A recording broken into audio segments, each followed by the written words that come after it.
میں تھوڑی سی بات یہ عرض کرنا چاہتا ہوں میری قوم کی بچیوں سے کہ آج کے حالات کے پیش نظر جس طرح کے پروپیگنڈے پھیلائے گئے ہیں، جس طرح کا ماحول یہاں پر بنایا جا رہا ہے، آج ہمارے قوم کی بچیوں کے لیے امتحان کی گھڑی آ گئی ہے، آزمائش کا وقت آ چکا ہے۔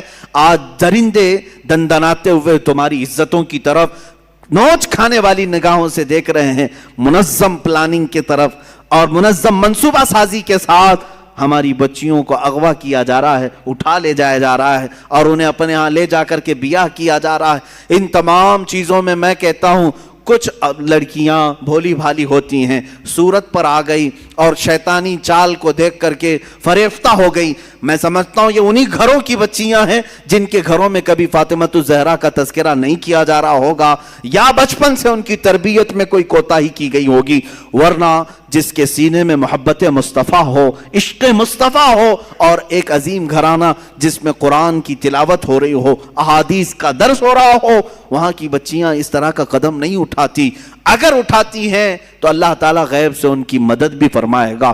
آج بڑی ذمہ داری کے ساتھ میں کہتا ہوں ہمارے ہاں جو ماحول پیدا کیا جا رہا ہے بچیوں کے لیے، یہاں جتنے لوگ ہیں وہ الرٹ ہو جائیں۔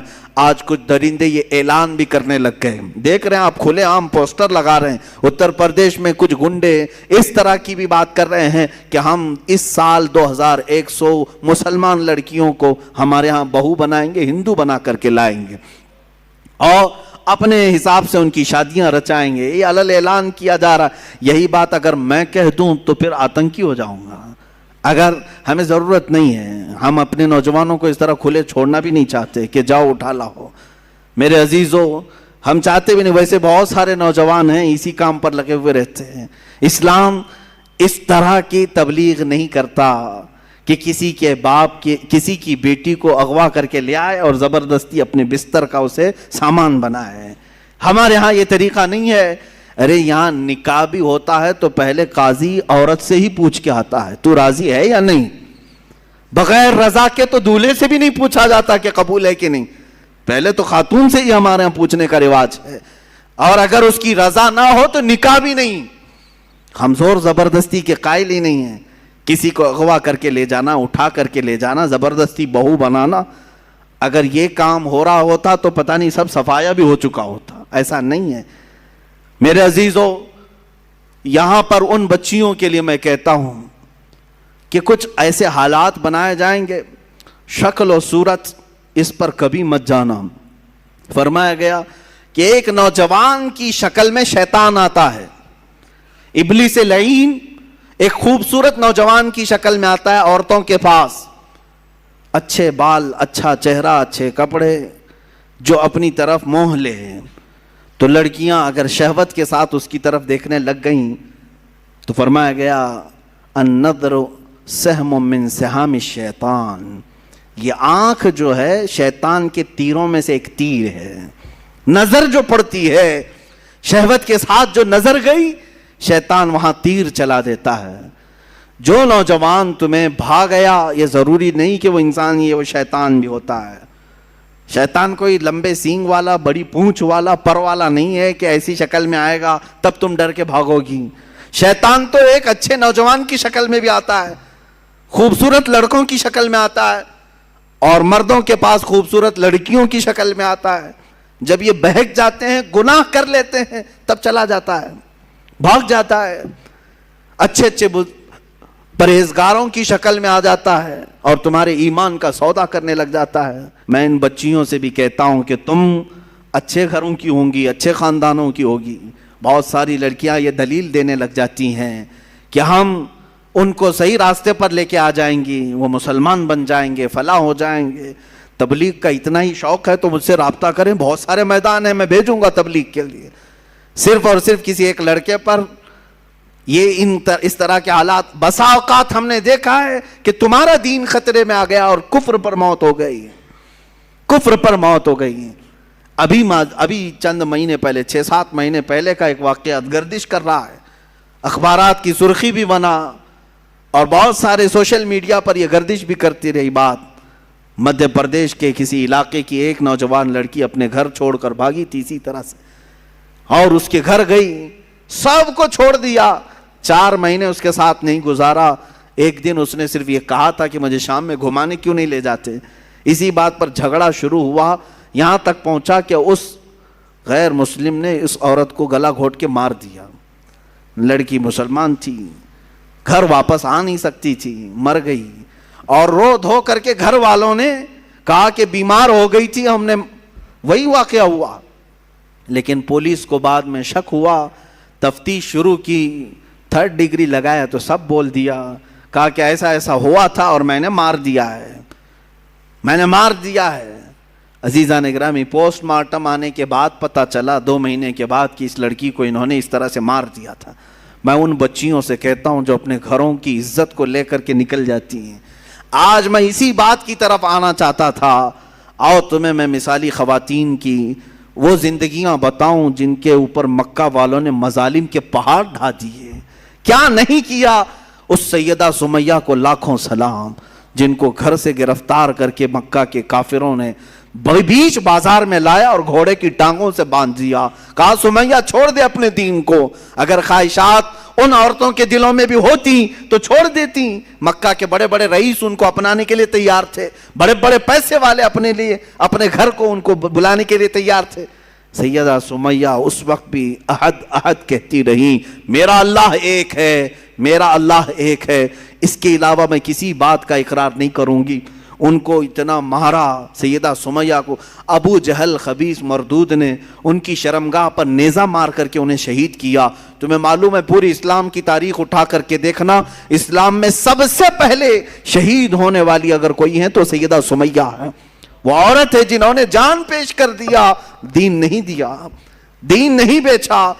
حضرت فقیہہ, حضرت نہدیہ, حضرت زنیرہ, یہ وہ صحابیات ہیں جو باندیاں تھیں یا غلام تھیں لیکن بہت ماری گئی ہیں, بہت تکلیف اٹھائی گئی. اب تک تم حضرت بلال حبشی کا ہی سنتے رہے نا, حضرت خباب کا سنتے رہے, حضرت نہدیہ کا سنو, حضرت زنیرہ کا سنو, حضرت فقیہہ, حضرت ام سلیم. ایک وہ صحابیاں ہیں حضور پاک صلی اللہ علیہ وسلم جن کے گھر آرام کرنے کے لیے جاتے تھے, جو حضور پاک صلی اللہ علیہ وسلم دھوپ کے یا گرمی سے پسینے ہوتے تو وہ قطرے جمع کر کے رکھتی تھی. یہ حضرت انس کی ماں ہیں جنہوں نے حضور کے پسینے کو جمع کر رکھا خوشبو کے لیے, اور روایات یہ بتاتی ہیں ان کی 7 پشتوں تک وہ خوشبو آتی تھی.